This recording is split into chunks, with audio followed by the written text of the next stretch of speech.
How would you evaluate, the strength of this new Big Ten?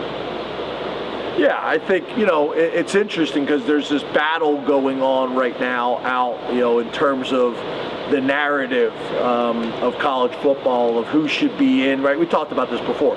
It was 4, and everybody argued, we got to go to 12. We get to 12, and what's happening? Everybody's arguing that 14, 15, 16 are getting screwed.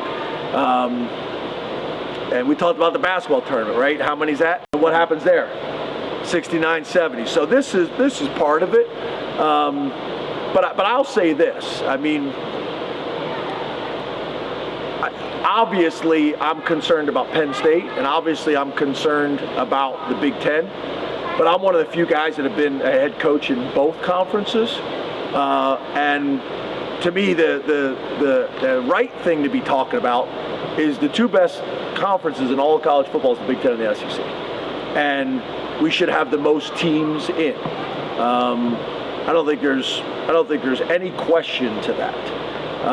I think where it becomes problematic is when you have rules for certain teams and certain conferences to get in, and maybe people don't feel like they're actually in the top 12.